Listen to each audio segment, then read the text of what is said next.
Olá pessoal, nessa videoaula de hoje nós vamos falar sobre algumas figuras de linguagem, tá?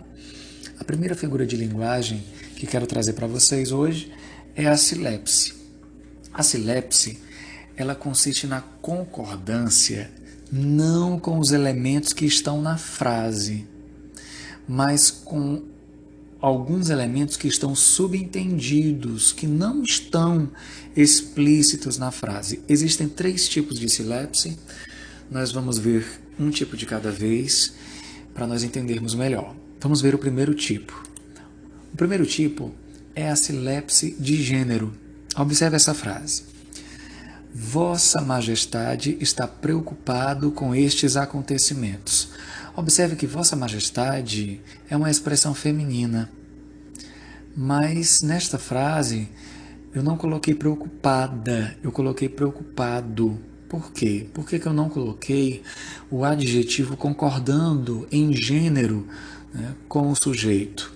Porque a minha ideia, em minha mente, eu estou me dirigindo, eu estou me direcionando a uma pessoa do sexo masculino.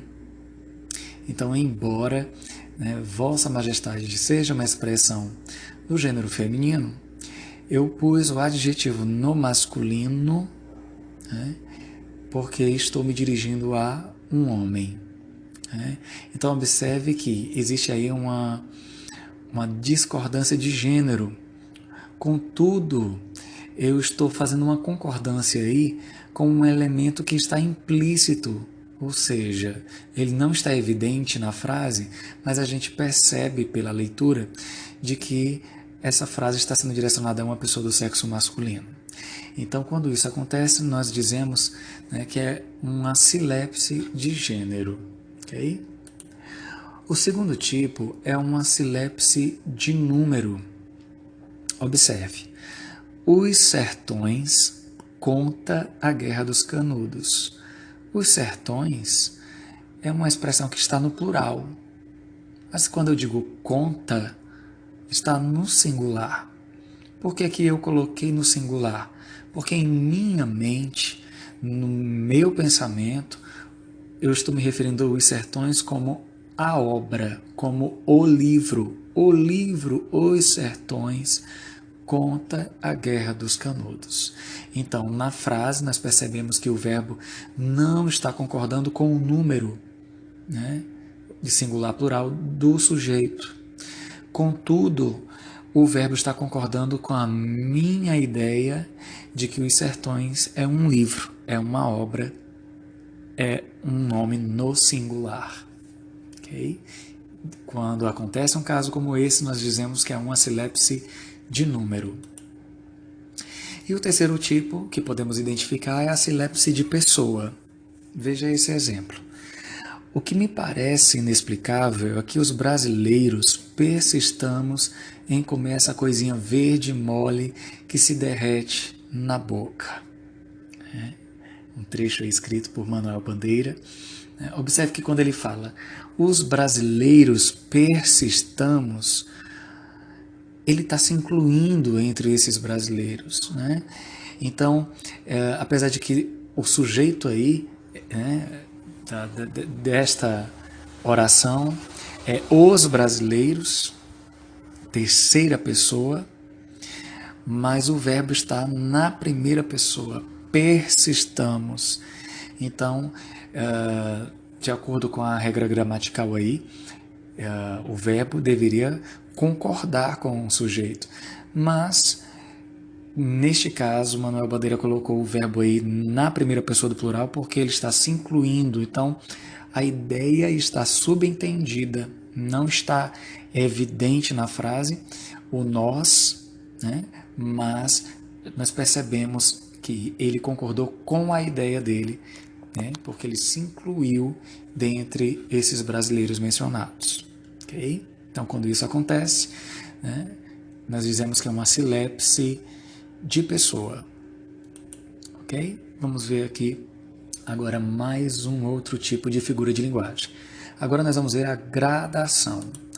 A gradação ela consiste na representação de uma ideia onde vai haver uma progressão, ou ascendente, do menor para o maior. Nós dizemos que aí nesse caso é uma gradação com clímax, né? Ela é uma progressão ascendente, ou quando nós fazemos uma progressão do maior para o menor, nós dizemos que é uma gradação descendente com anticlímax, ok? Vamos ver aqui um exemplo.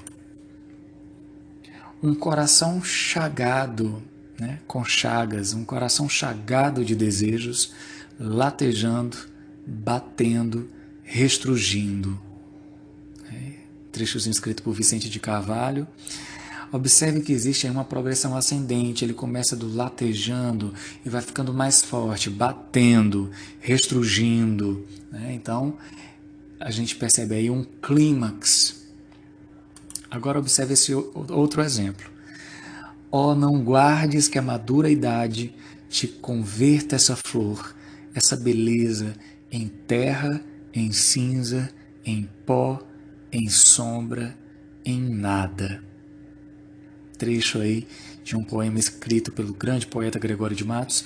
Observe que existe aí uma progressão descendente, ele vai do maior para o menor. Em terra, em cinza, em pó, em sombra, em nada. Então existe aí um anticlímax. Tá? Então você percebe aí que tanto no exemplo de cima quanto no exemplo de baixo existe uma gradação, seja do menor para o maior, seja do maior para o menor.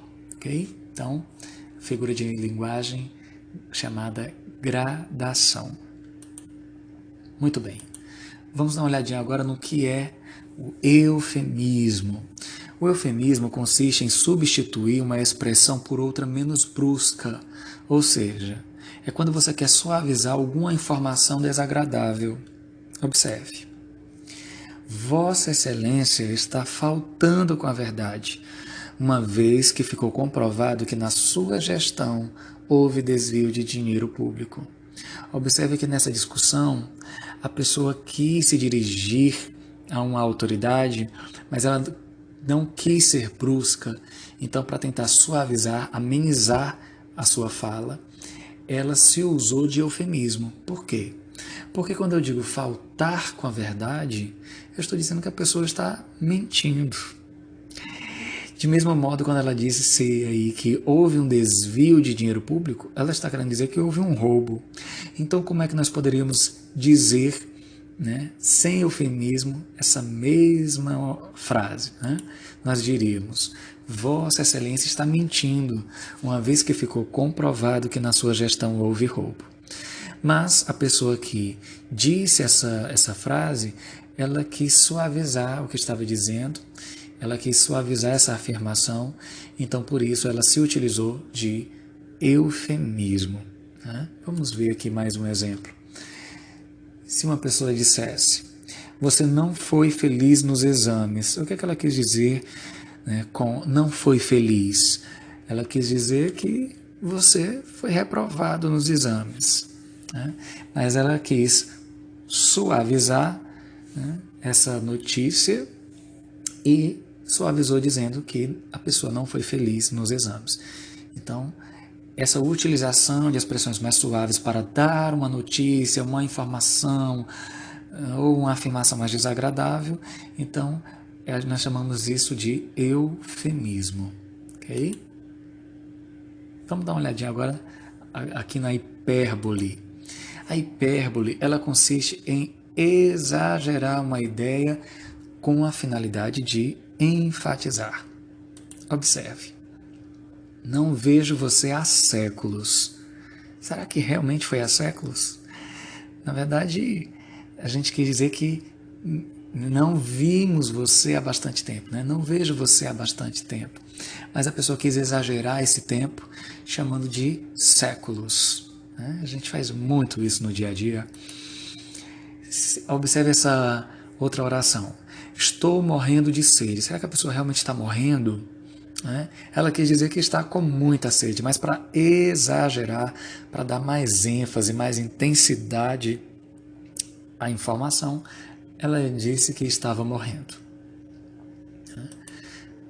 Vamos ver aqui mais um exemplo para fixar. Chorou rios de lágrimas. Será que a pessoa chorou rios? Não, ela chorou muito, né?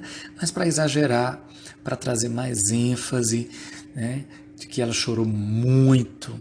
Então, a gente costuma dizer que chorou rios, né? Rios de lágrimas. Okay? Então, nós chamamos aí esse exagero de hipérbole. Ok? Agora vamos ver a ironia. A ironia consiste em utilizar um termo em sentido oposto ao sentido comum, ao sentido usual, obtendo-se com isso um efeito crítico e ou humorístico. Okay? Vamos ver esse exemplo. Seu aproveitamento na escola não podia ter sido melhor, reprovado em apenas 6 matérias. Aqui a gente percebe uma ironia, né?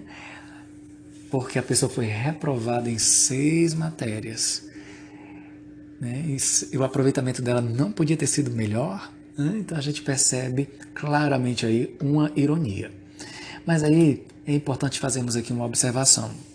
Muitos autores têm feito uso da ironia como recurso estilístico. Às vezes, a ironia é bastante sutil e exige uma análise atenta do texto como um todo, para que a gente possa perceber a ironia. Okay? Então, observe esse exemplo aqui. Confesso que Marianinha foi para mim um daqueles amores únicos, dos quais não temos mais que 5 ou 6 em toda a vida. Trecho aí de um livro de José Roberto Tureiro, um escritor brasileiro. Observe que se lêssemos assim, mecanicamente, não perceberíamos aí a ironia. Mas quando ele diz amores únicos, dos quais não temos mais que 5 ou 6 em toda a vida, há uma ironia. Porque se você tem mais que 5 ou 6, logo não é um amor único. Então, às vezes a ironia ela é muito sutil e nós devemos ter uma atenção redobrada, ao lermos alguma afirmação assim, porque pode haver uma certa ironia. Então, para não haver uma confusão, uma má interpretação, é importante nós estarmos atentos, ok? Bem, por hoje é isso. A gente se encontra em uma próxima videoaula.